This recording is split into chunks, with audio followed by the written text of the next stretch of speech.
Beleza, estamos começando mais um episódio do Grenal Corneta, o canal que reúne na mesma mesa virtual gremistas e colorados para analisar os jogos da dupla Grenal, mas principalmente zoar um ao outro, né? E é importante que se diga que a gente é torcedor, a gente não é nem comentarista de futebol especializado e nem repórter esportivo comprometido com notícias em primeira mão. O nosso objetivo aqui é passar o sentimento do torcedor. E é isso que a gente quer com esse canal. Então, eu sou o Gustavo, gremista, e comigo hoje está o Franco, gremista também, e o colorado Pedro. Vamos começar com o Grêmio. Na verdade, foi para os gremistas uma rodada perfeita, né? Derrota do Juventude para o Grêmio e derrota do Inter, né? Então, os gremistas não só finalmente ganharam uma partida, né, que não tira o time do Z4 dessa situação vexatória que a gente se encontra a 26 rodadas, se não me engano, né? Mas deu um alívio no que se refere a uma, digamos, a possibilidade de uma recuperação. Até eu, que já tinha jogado a toalha, comecei a ficar ali na dúvida se fiz certo em largar a toalha antes, em jogar a toalha antes de um fato novo.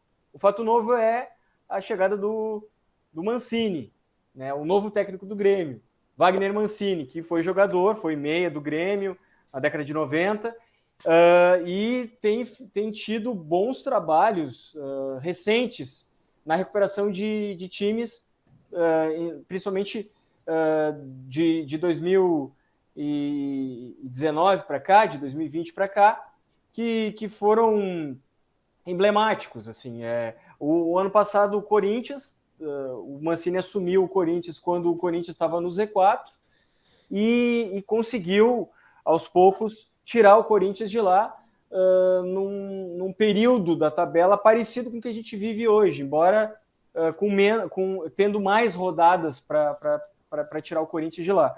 E esse ano, na temporada 2021, com o América, né? Também numa situação ruim, o Mancini assume o América e consegue fazer com que o América comece a pontuar e saia das últimas colocações da tabela. Mas eu até cito algo anterior ao Corinthians, na temporada 2020. O Mancini, quando assumiu o Atlético Goianiense em 2020, também fez com que o Atlético Goianiense avançasse na tabela. Eu não sei exatamente qual é o período que ele ficou lá, mas inclusive causou incômodo para o Grêmio as partidas contra o Atlético Goianiense. Já uma delas, pelo menos, que eu me lembre, já no comando, já com o Mancini no comando. Depois o Mancini nos incomodou num jogo Corinthians e Grêmio na Arena, na Neoquímica Arena, né, na Arena Corinthians. Também nos incomodou porque o Corinthians ficou com, acho que com 3 jogadores a menos. Acho que foi isso. Dois. Com 9 em campo, né? E segurou um empate 0-0, né? E até quem nos livrou do vexame foi o nosso goleiro, que era um goleiro até fraco, né? O Vanderlei, que fez uma defesa espetacular ali de um chute do Fagner. Bom, mas Franco foi na Arena. Como saiu da Arena ontem? Dá para acreditar que o Grêmio possa sair dessa situação? Não, eu já estava acreditando antes também, antes de ir para a Arena. Mas além da vinda do Mancini, o que eu mais gostei foi do novo vice de futebol, o Denis Abraão. Eu acho que ele trouxe uma nova energia para o vestiário que estava faltando, uma nova... inflamou a torcida, assim, faltava esse discurso mais forte, mais... para mexer com a torcida estava esperando, faltava alguém assim com esse espírito, eu acho que o Marcos Herrmann era muito, como é que eu posso dizer, era muito acomodado, tipo, tudo tá bem, tá indo tudo tranquilo, e não tava. Precisava alguém que chegasse e mexesse com os ânimos do time e da torcida. Gostei. Eu tinha ido no jogo contra o Sport e fui nesse contra o Juventude. Eu percebi uma mudança completamente de postura, assim, os jogadores mais combativos, não tinha bola perdida, apertando o time do Juventude, os zagueiros, tanto que o segundo gol foi uma roubada de bola do Diego Souza. Eu vi outra postura do Grêmio em campo, assim, gostei bastante, assim, do jogo. E acho que os dois gols, o último principalmente, foi quando o Grêmio se acomodou já tinha ganho e não fiquei tão preocupado assim com os dois gols que o Grêmio levou. Depois eu quero falar sobre isso, de não ficar preocupado com os gols sofridos. Que remete a algo que eu já falei em um episódio para trás, não tenho certeza se foi 1 ou 2 episódios. Pedro, assistiu o jogo do Grêmio? Sim, Deve ter sido um sofrimento para ti, né? Porque como, o Grêmio abriu uma vantagem de 3-0. Como todo bom secador, né? Tentei fazer minha parte lá, né? Assistindo a partida. Mas sabe que até os 25 minutos, assim, eu achei o jogo bem equilibrado, assim, eu não achei essa superioridade toda, assim, eu vi um Grêmio bem mobilizado, sim, mas eu também vi o Juventude se defendendo bastante, e eu acho que aqueles 2 gols em 3 minutos ali, meio que liquidam o jogo, né, porque depois que o Grêmio faz os 2 gols muito rápido ali, com o Douglas Costa voltando a marcar, né, ele meio que toma conta do jogo e começa a criar e ter essa superioridade, mas eu faria 2 ressalvas, assim, até que ponto essa mobilização que o Franco fala do Denis Abraão, que tem aquele perfil mais pé na porta, ele vai repercutir ao longo dos próximos jogos, né? Porque se tu olhar para trás, quando o Filipão veio, o Grêmio deu essa reação anímica também no primeiro jogo e depois as coisas não andaram e acabou ganhando 2, 3 jogos e voltou à mesma posição e teve a mudança. Então, será que essa mudança de postura com o Mancini, que é o cara mais apaziguador, e o Denis, que é a gestão, se tu olhar, inverte o papel do cara que é mais paizão e o cara que é mais cobrador pé na porta. Inverteu, ele sai da comissão do técnico e vai para o diretor de futebol. Será que isso dá um resultado no tempo que o Grêmio precisa? Porque mesmo vencendo a Juventude, ainda precisa de 6 vitórias em 13 jogos, né? Ainda é uma situação bem complicada. Mas eu acho que o Felipão não tinha essa questão do pé na porta. O Felipão sempre foi considerado, tipo, sempre eu escutei, ouvi falar a família. O Felipão, sim, era um paizão e coisa. Acho que é diferente o estilo dele do Denis. Eu acho que o Felipão não é pé na porta. Não, assim. eu digo pé na porta no sentido de ser aquele cara mais rígido, né? Mais duro, porque se para a imprensa, pro vestiário para fora, não para dentro do vestiário, eu acho. Eu acho que isso. Então, eu acho que o Felipão. Tu vê mais como se fosse uma parceria e não cobrança, aquela dura, assim, do ponto de vista dele. Eu acho que é que a gente não acompanha também, né? Tudo é hipótese. Não, mas exatamente porque o Felipão reintegrou. Eu acho que foi até um pedido do grupo. Não, e reintegrou o Vitor Ferraz, que estava treinando em separado, o Everton sem bolinha, que estava treinando em separado. Eu acho que foi. Eu acho que foi um gesto de carinho do Felipão. Eu até escutei numa rádio hoje, eu não lembro em qual foi. Se foi na Atlântica. O salário, né? Não tem por que ficar treinando separado.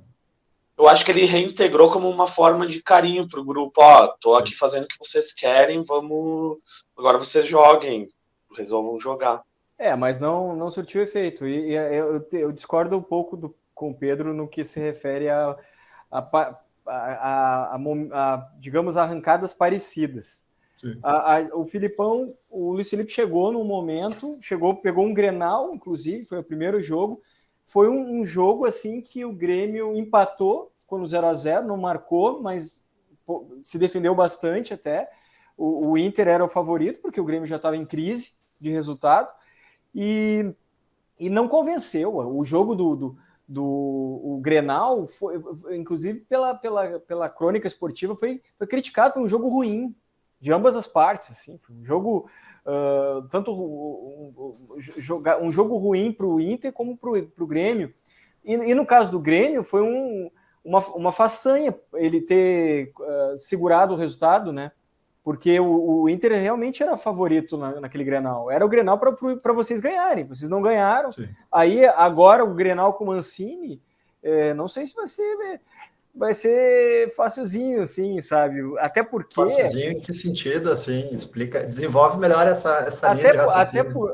Porque naquele período lá, que o Filipão assumiu, o Grêmio não tinha ganho uma partida no Brasileiro.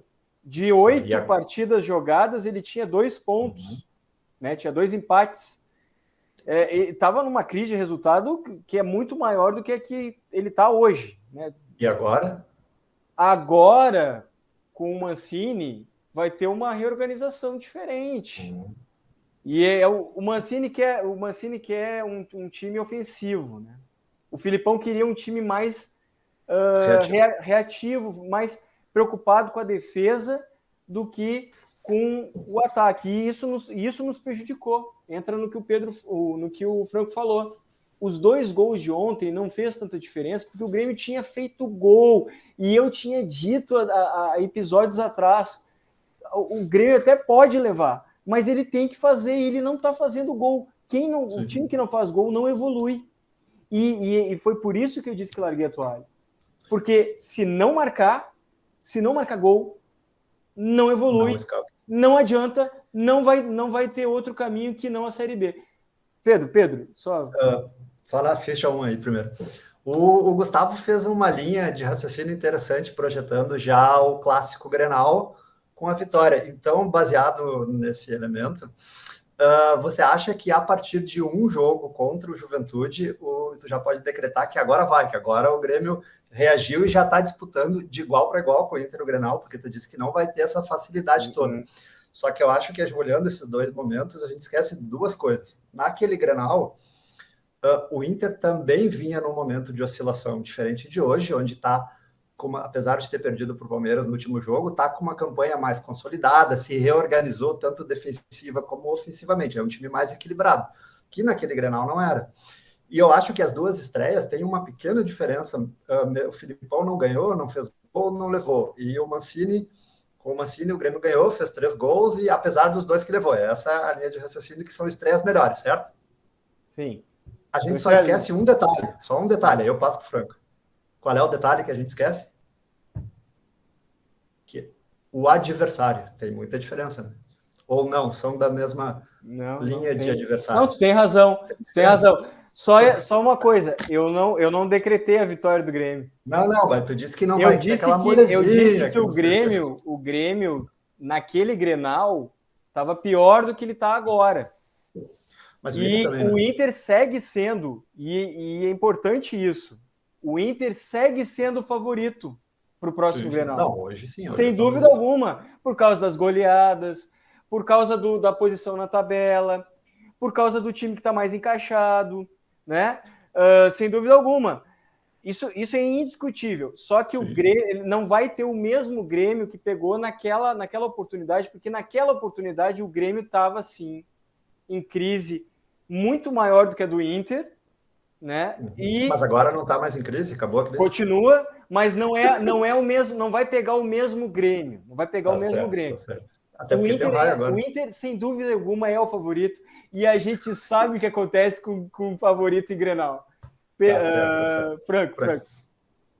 Não, eu discordo um pouco do Pedro também, porque eu acho que mesmo se o Grêmio tiver numa fase pior que a do Inter, mas o Grenal equipara as coisas. Nenhum time, eu não me lembro de vários Grenais que o Grêmio era favorito e perdeu para o Inter, que o Inter era favorito e o Grêmio ganhou. Então o Grenal é muito igual, é muito disputado, eu acho.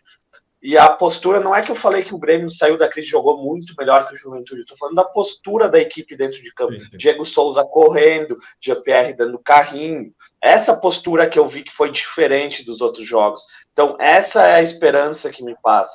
O Mancini também falou quando chegou aí na coletiva ontem que quer um Grêmio mais agressivo, marcando, atacando o jogador que está com a bola, tentando roubar a bola. E eu percebi isso ontem. O Felipão acho que mandava o time mais para trás, esperar o adversário atacar, roubar a bola lá atrás, daí a transição é mais demorada, é mais lenta. E ontem, acho que foi o Diego Souza que roubou a bola do zagueiro do Juventude no segundo gol do Grêmio. E eu me lembro dos outros jogos, o Diego Souza isolado na frente, caminhando em campo. Então essa postura, eu não sei se tem muito que talvez eles quisessem derrubar o Felipão, não gostassem do Felipão, ou realmente foi o Mancini que mudou não, vamos agredir a bola, vamos atacar o adversário, vamos tentar recuperar lá na frente essa bola, porque quando a gente recupera a bola na frente, a gente está mais perto do gol adversário. Mas sabe que eu acho que a diferença, ela não é anímica, que nem vocês falam do cara brigar, dar carrinho, porque isso eles sempre fizeram, tanto o Diego Souza quanto o GPR. Não, aí eu discordo. Eu vi vários jogos que eu vi que eles davam esse carrinho. Tem um jogo que já com o Filipão, que o GPR dá um carrinho lá na lateral, na frente, cruza para o Léo Borges, acho, fazer o gol. Léo Pereira. Mas não foi num jogo... Foi na estreia do Filipão. Eu acho que ela é de ordem tática, justamente o quê? De tu mudar essa postura mais reativa, de primeiro tu te defende para depois atacar, do que vamos tentar agredir, vamos para frente, vamos roubar mais em cima, adianta as linhas de marcação. Eu acho que a mudança ela é muito mais dessa ordem tática do que de vontade do jogador, porque eu via os jogadores correndo assim, com vontade. Não via essa coisa de, não queremos derrubar o Filipão, sabe? Não... Eu vi alguns jogos do Grêmio que o Diego Souza se arrastava em campo. Assim. Mas será que não é problema físico? Mas ontem nem melhorou, em 2 dias melhorou o problema físico. A bola chegou também, né? Porque olha o gol que ele fez, né? Não foi um gol de tanta entrega, assim, né? Foi um gol que a bola sobra no lugar certo, tinha mais jogadores na volta, né? Mas ele que começou roubando a bola. Ele que roubou a bola do atacante, ele que deu pro Alisson e ele se posicionou e fez o gol. Sim, mas pensa no modelo anterior, tá? Se ele tivesse roubado a mesma bola, ele não ia ter 3, 4 jogadores perto, como teve ontem. Ela é postura tática também, dos caras agredirem mais também, né? Mas esse time que jogou ontem é praticamente o mesmo que jogou com Cuiabá, Sport. Mas muda a postura, né? Um tu ataca e o outro tu defende. Eu acho que a mudança é muito mais. Essa mudança também eu acho que teve, mas... Até porque não deu tanto tempo assim para dar essa a mudança é tática. 2 treinos só foi suficiente para dar digamos, alinhar certas diretrizes, novas diretrizes. E acho que funcionou nesse sentido. O Mancini na coletiva colocou isso. E, inclusive, ontem o Mancini não explicar, fazia muito tempo que a gente não escutava táticas, né? Um treinador do Grêmio... Bom, o Renato não discutia tática. Com ele as coletivas era na base da polêmica. Mas a estratégia dele era, não vou discutir tática aqui com jornalistas, eu vou polemizar. O Filipão até, de certa forma, explicava. Mas ontem o Mancini mostra que ele é atualizado, diferente do Filipão, no que se refere à visão de jogo hoje, né? E aí ele apresentou as ideias dele já, no sentido de que ele quer um meio de campo com armação e intensidade. Aí a gente começa a analisar, assim, o Jean-Pierre ontem jogou muito bem. Coincidência ou não, os gols do Juventude saíram depois que as substituições aconteceram, não foi, Franco? Sim. Não, primeiro até não, no caso, que foi logo depois do terceiro gol, né? Então tá, mas depois que as substituições aconteceram, o Grêmio meio que perdeu um pouco o meio de campo e a defesa sem o Kahneman ficou mais aberta, né? O Rodrigues, ele não tem uma capacidade defensiva igual do Jeromel e Kahneman, tô longe disso, né?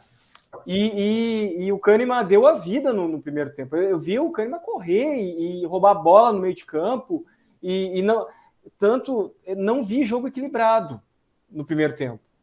Eu vi muito erro de passe nos primeiros 3, 4 minutos de jogo do Grêmio, até mesmo do Juventude, mas mais até do Grêmio. Mas eu vi um jogo muito encaixado depois desses primeiros 5 minutos e o Juventude não passava da intermediária de defesa do Grêmio. Não conseguia chegar lá. E muito por causa do Kahneman. O Kahneman roubava a bola no meio de campo, às vezes. O Juventude conseguia desarmar. O Kahneman estava no meio de campo, conseguia reaver a bola.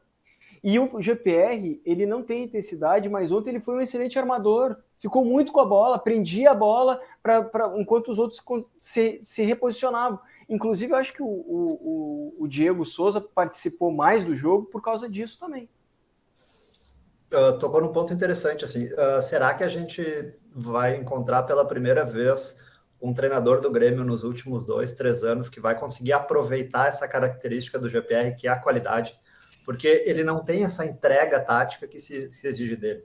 Ele me lembra muito o Douglas, cara, que é um jogador que ele, quando veio para o Grêmio, já com uma idade um pouco... Já tinha mais de 30, acho que ele quando veio para o Grêmio. Ele já não tinha mais essa intensidade de marcação, e o Roger montou um time para jogar em volta dele. Ele não precisava correr, tinha momentos que ele era o centroavante, e o Luan voltava. Isso. Talvez o GPR precise achar um treinador que faça isso com ele também. Porque eu não acho ele tão ruim quanto... Ele é um jogador, e nesse ponto eu concordo. Eu acho que é característica mesmo. Isso, eu concordo com a maioria das críticas a ele. Assim, o GPR ele é um bom armador, sem dúvida alguma. É um jogador diferenciado no que se refere ao passe. Ele tem um passe preciso, ele tem um bom passe, sim. Ele prende a bola, ele arma realmente as jogadas ali no meio. O problema é a intensidade. Enquanto os caras estão no meio de campo, estão trocando passe rápido, ele não consegue dar bote. Ele não intercepta, a bola passa na frente dele, e isso quando a gente está no estádio, a gente vê perfeitamente isso. A bola passa na frente dele e ele não faz nada. Mas ele já mostrou que ele não tem essa característica, né? Não é um negócio, não fez até agora. Não. Ele lembra um pouco o Ganso também, nesse estilo de jogo. Isso, eu acho que o Mancini não... Ele quer alguém, ele quer um armador, mas ele quer alguém de intensidade. Se o Jean-Pierre não tem isso, eu acho que o Mancini vai talvez arranjar outra solução. Mas é um Campaz também, né? É um palpite meu. O Campaz. Pode ser isso. O Campaz ele não usou ontem, ele falou na coletiva, ele não usou contra o Juventude porque ele não conhece direito o jogador. Sim. Ele teve 2 oportunidades só de treino. Então, agora até segunda-feira vai treinar bastante. Então, eu acredito que ele conheça o jogador e aí, de repente, ele aproveita. Antes de encerrar, alguém quer falar de Grêmio ainda, Franco? Não. Pedro quer falar? Não. Antes de encerrar, eu assisti no final de semana no Globoplay uma série chamada Acesso Total Corinthians, que mostra o que o Mancini fez quando chegou no Corinthians. Aliás, mostra a campanha desde o início, né, do Brasileirão do ano passado. E olha a coincidência, o Mancini vem substituir quem no Corinthians? O Thiago Nunes. Thiago Nunes, que deixou o Corinthians no Z4. O Thiago Nunes fez isso com o Grêmio agora. E o Mancini tá vindo depois do Filipão, porque eu acho que até deveria ter vindo logo na sequência mesmo, que nem aconteceu com o Corinthians, porque o Thiago Nunes fez o que fez para nos deixar no Z4 até agora. Foi o trabalho dele de 8 partidas e que ele faz 2 pontos. Né? Bom, vamos falar de Inter. E ontem foi uma partida, para os gremistas, foi uma partida perfeita, porque o Palmeiras não estava jogando bem, na minha opinião, não estava jogando bem. O primeiro tempo foi muito equilibrado, né, dos 2 lados, o Inter com desfalques, acho com desfalques, não tenho certeza, mas os principais jogadores estavam em campo. Sim, Edenilson, só o Bruno Mendes, só o zagueiro.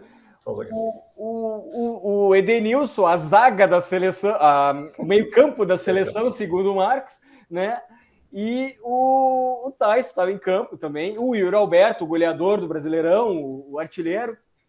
Mas e aí chega o segundo tempo e não é que o zagueiro de vocês mete a mão na cara dura na frente do árbitro, ainda por cima, eu acho, né? E o descontrole do Edenilson para se colocar fora do jogo foi perfeito, porque é capaz de ele pegar vários jogos. Acho que pega. Vários jogos. Né? Vocês tirando o sarro da gente, porque o Diego Souza, o cartão na mão e tal. O Diego é tão ingênuo que ele nem tapou a boca para dizer o que ele estava falando com o cartão na mão. O Edenilson foi tão digamos assim, meticuloso, que ele botou a mão assim e falou a verdade, falou que ele tinha como verdade para o juiz. Que barbaridade. O que tu achou do jogo, Pedro? Cara, eu vou dizer que eu gostei do jogo, apesar da derrota. Assim, eu acho que o Inter fez um bom enfrentamento, sim, contra o Corinthians, contra o Palmeiras. Pegar o primeiro tempo, o Inter jogou, foi superior ao Palmeiras em momentos até que eu pensava que parecia que estava jogando em casa, assim, porque teve o controle, teve mais posse, teve um momento que chegou a ter 60% de posse de bola. Só que eu acho que, ao contrário de outros jogos, onde o Inter teve aquela efetividade que a gente tanto fala aqui, ontem não teve. No primeiro tempo, teve uns três contra-ataques que tanto o Tyson quanto o Yuri tiveram aquela oportunidade de fazer a definição e errava o passe, errava a conclusão. Eu acho que faltou matar no primeiro tempo. E aí, no segundo tempo, tu volta e tu já toma aquele pênalti logo aos 5, 6 minutos ali, que eu, diferente do Gustavo, eu não acho que foi aquele na cara dura, mão na bola. Assim, eu acho que ele tem um erro técnico, que ele vai com o braço meio aberto e o cara chuta e a bola bate. É pênalti? É pênalti. Mas pega no primeiro tempo, teve um lance, porque eu acho que é o gesto que é errado e não na cara dura. No primeiro tempo, teve um lance muito parecido pró-Inter, só que o zagueiro do Palmeiras, ele puxa o braço para trás na hora de ir dar o bote, e aí a bola bate no braço. E se ele tivesse feito um movimento similar ao que o Cuesta fez, teria sido pênalti. Então, eu acho que foi uma infelicidade, assim, foi pênalti, sim. E o Super Ed não tem o que falar, né? Ele bobeou ontem, eu acho que... ele até pediu desculpas depois, dizendo que errou e tal, acabou deixando o time na mão, porque o gol foi com 6 minutos, né? Se não tivesse sido expulso, teria ainda a possibilidade de buscar o empate, porque o Inter era melhor do que o Palmeiras naquele momento.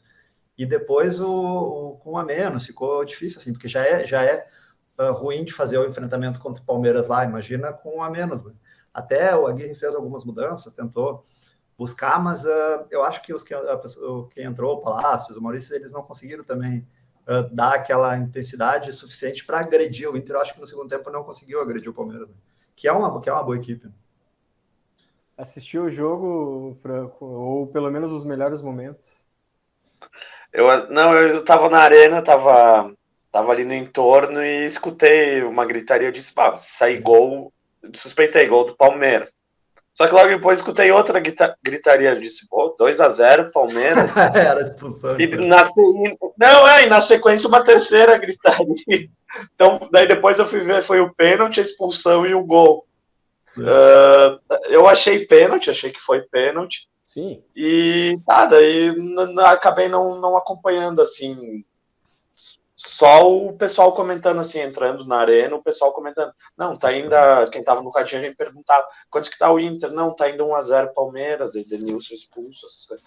Não cheguei a acompanhar, não vi, sim. Não posso opinar.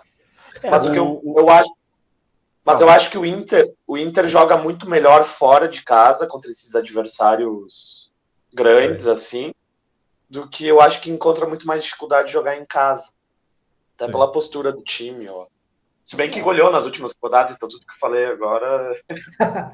Não, mas eu concordo, eu não acho que seja questão de fora ou dentro de casa, mas sim quando tu pega um time que agride, que ataca, que é o caso, sim, geralmente, das grandes equipes. Pega Flamengo, pega o outro jogo que o Inter ganhou também, que foi anterior ao Atlético... esqueci agora. Tu acaba agredindo, pegando esses times que atacam, tu tem mais facilidade. Olha o jogo contra a Chapecoense, fez o gol logo cedo, obrigou a Chape a sair, e tu aproveita aquela virtude do contra-ataque. E se tu pegar o time do Inter, quando ele precisa propor o jogo para um time defensivo, falta aquele cara que, se tu olhar, vocês criticam muito no Grêmio.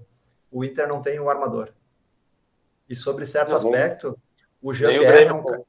mas o Grêmio tem o meia, tu tem o Jean-Pierre, tu tem o Campaz, eles não dão essa resposta no todo do conjunto. Mas o Grêmio tem essa figura, e o Inter não tem o meia armador, ele tem meias atacantes, tu tem o Tyson, tu tem o Maurício, que por sinal foi muito bem contra a Chapecoense. Então, isso acaba dificultando na hora do repertório, né, mesmo com a expulsão. Mas o jogo ontem, eu acho que ele não passa muito pelo treinador, assim, a expulsão e do Ed e o pênalti foram decisivos, assim, eu acho que quem fizesse o primeiro gol teria ganho. O Marcos me mandou uma mensagem agora, ele discorda, ele acha que foi culpa do Aguirre, para me falar. Sim, o março tudo é culpa do Aguirre, né? Que, por sinal, eu não sei se vocês têm acompanhado alguma coisa das notícias do Inter, assim, estão dando certo ele, possível técnico da seleção uruguaia, né? E aí Pois é. isso E aí, como é que vocês estão vendo isso? agitou, O Aguirre não agitou consegue entrar no G6, Sim. muito menos no G4, né? E pode sair em novembro, porque deram mais um mês para o técnico uruguaio permanecer no cargo, né? Deram mais um mês. Antes de novembro eles não vão trocar o técnico. Para mim, assim, olhando de fora, assim, e acompanhando pelo noticiário, isso para mim já é um acerto com a Aguirre.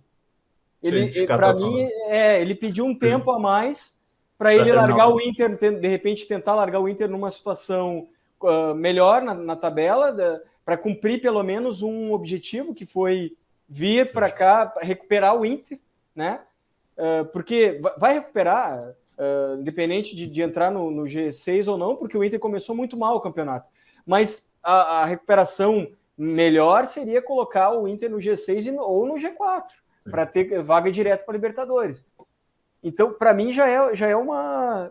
a leitura que eu fiz com esse assédio ao Aguirre por parte né, da seleção uruguaia, eu acho que é mais nesse sentido, entendeu? De fazer com que o Aguirre tenha pelo menos mais frutos no Inter antes de abandonar o trabalho.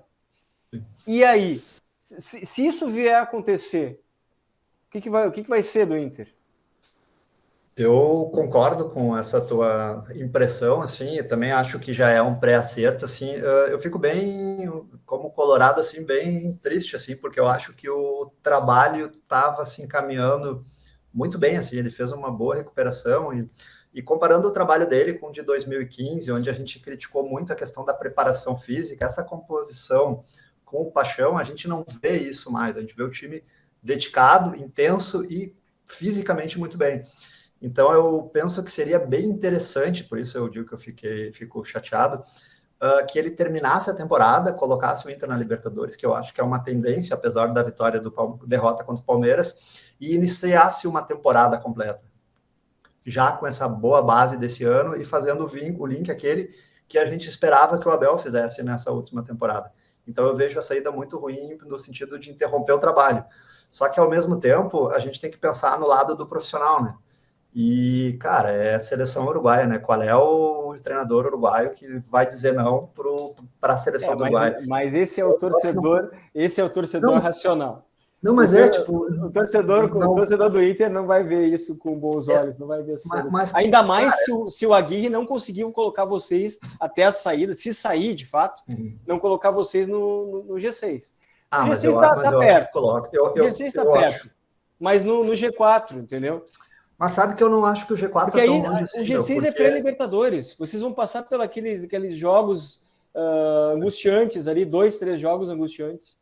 Mas a gente está a 4 pontos do G4 e tem um confronto direto, assim como era contra o Palmeiras na quinta-feira, né? Eu não acho o G4 tão impossível assim para o Inter. Eu acho que ainda dá para chegar no G4, sim. A gente perdeu um jogo que é confronto direto de 6 pontos, só que o Palmeiras também vai tropeçar ali na frente porque tem a final da Libertadores, né? Não esquece que vai em pelo menos um jogo no campeonato, ele vai botar time misto de novo. Então, eu não sei, eu acho que dá para chegar no G4, sim. E eu queria retomar um negócio antes de encerrar esse bloco do Inter. O que provocou aquela reação no Edenilson?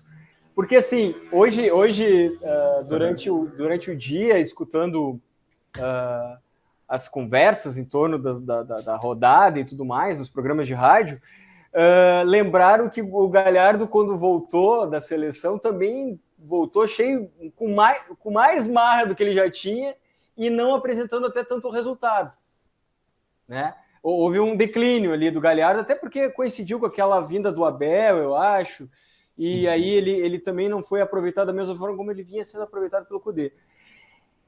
Subiu a cabeça do Galhardo naquela época, a seleção, subiu a cabeça agora a passagem do Edenilson pela seleção, que ele já voltou, e isso que ele é banco, né? Ele entrou 2 minutos só.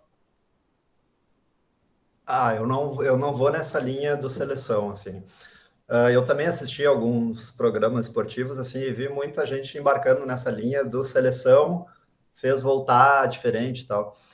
Mas eu não vejo nesse ponto, assim. Se tu pegar o Galhardo, o que ele voltou diferente? Ele voltou dando toquinho, dando letra, fazendo coisas que ele não fazia. Se tu olhar o jogo do Edenilson ontem, ele não fez isso. Ele manteve a mesma entrega, o mesmo jeito de jogo. Eu vejo mais na linha do contexto, porque se tu pegar no ano passado, o Inter perde um campeonato num pênalti muito discutível, que não foi marcado, tem o pênalti do Atlético Paranaense, tem 3 jogos com polêmica e o Edenilson está perto de todas elas. E eu acho que ali ele estoura no contexto do tipo, estão nos garfando de novo, sabe? Eu vou na linha mais do cara que perde a cabeça, num contexto onde, tipo, porque ele diz assim, eu não sei se chegou a ver a súmula, claro, totalmente equivocado, não deveria ter feito, mas ele fala assim, tu veio aqui para nos roubar de novo, um negócio assim, sabe? Então, tipo, eu vejo no contexto do histórico recente como jogador do Inter. Porque se tu pegar esse ano, a gente ainda não estourou nada nessa linha com a arbitragem. Tu não teve ainda aquele jogador que foi lá, essa reclamação mais ostensiva, nesses lances polêmicos. Então, eu vejo se perdeu a cabeça, mas eu não relacionaria com a seleção. Eu relacionaria mais com esse histórico arbitragem, principalmente porque o juiz não foi no VAR. E o VAR chamou para ele, né? Falou pelo. Mas foi que tá pênalti correto. claro, Pedro. Não, foi pênalti claro, foi pênalti E o juiz correto. estava próximo. Mas tu imagina assim, ó, tu tá lá no jogo, adrenalina, jogo muito disputado no 220, e daqui a pouco tu pede pro árbitro olhar no VAR, o cara fala e tu já estoura. Tu sabe que vocês já jogaram futebol também, né? Tu sabe que o cara estoura em determinados momentos. E eu acho que é muito mais na linha do estourar no jogo pontual do que ser o seleção subiu a cabeça. Porque se fosse subir a cabeça, ele ia querer jogar bonito, ia querer. Aquilo foi uma reclamação de quem estourou e chamou de ladrão que estamos nos roubando, sabe? Eu não faço, eu não consigo. Dentro de outro contexto. Não eu escutei também essa explicação. Eu não assisti o jogo, mas estavam falando que o juiz estava dando muita faltinha, truncando muito jogo. Truncou. Que estava dando cartão para os jogadores do Inter, deu um para o Patrick, que não era para ter dado, não sei, e isso vai irritando o jogador dentro de campo.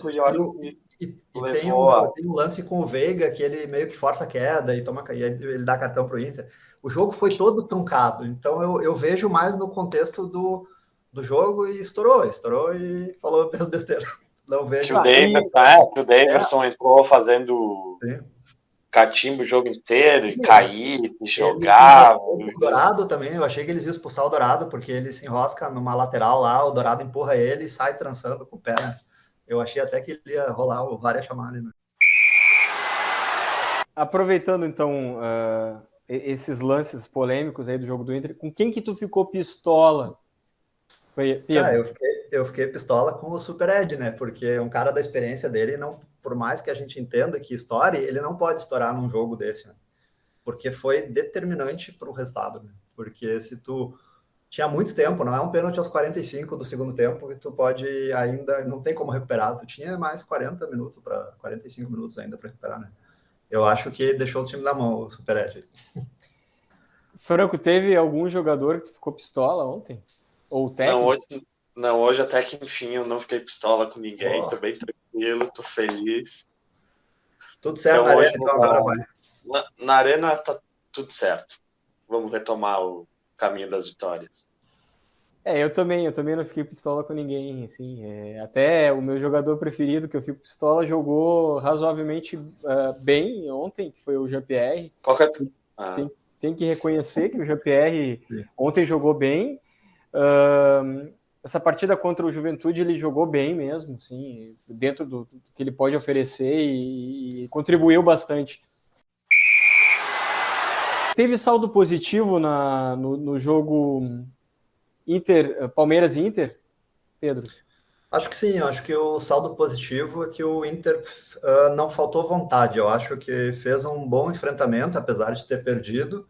Teve maior posse de bola, controle, faltou o detalhe da expulsão, né? Acho que a expulsão prejudicou, mas eu vejo a manutenção da solidez do time, assim, como saldo positivo, assim, uma crescente. Agora é esperar, né? Perdeu, mas faz parte.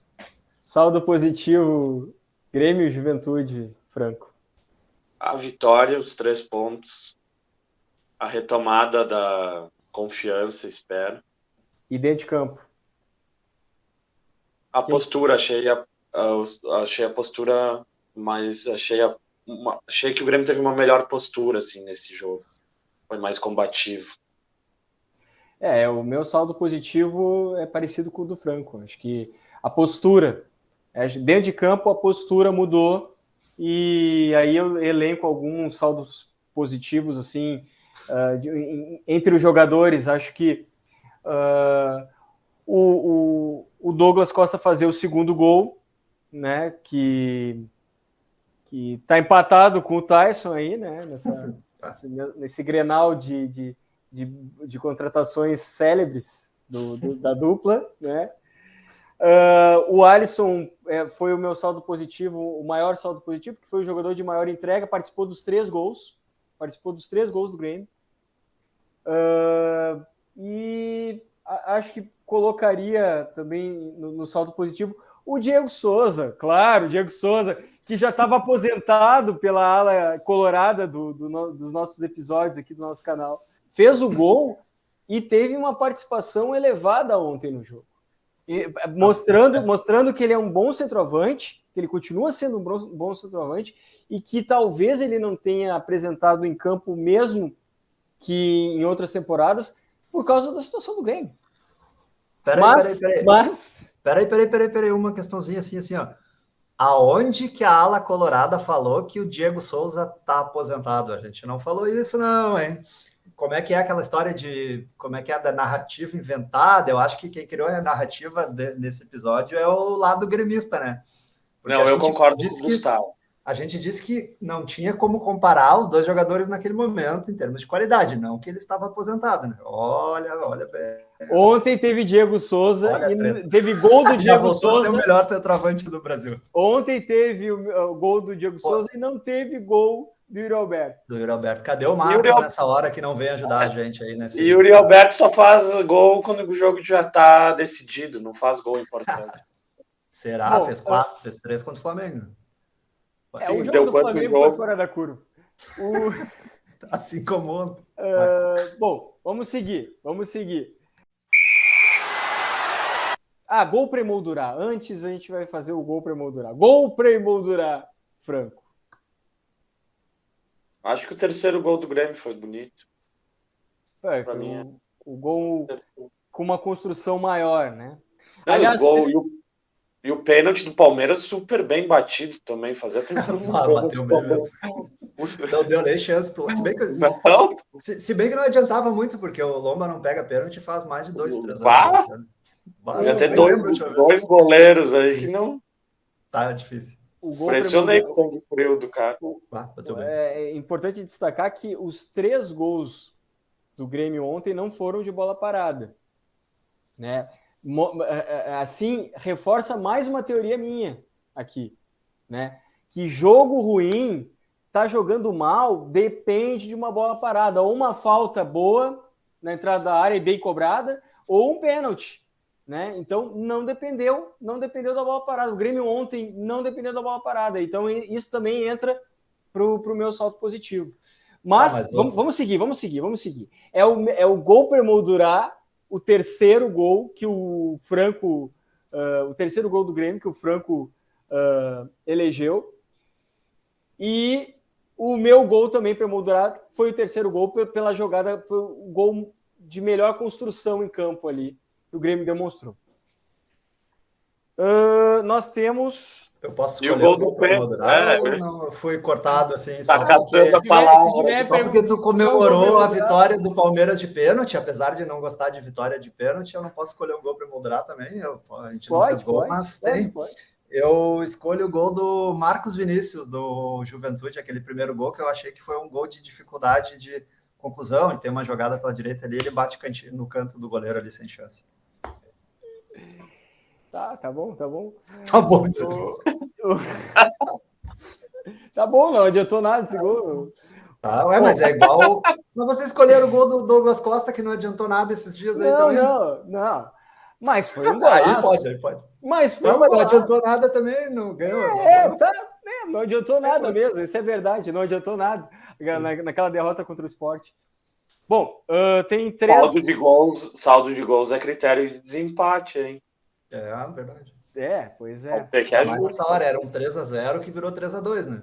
Pode ser também.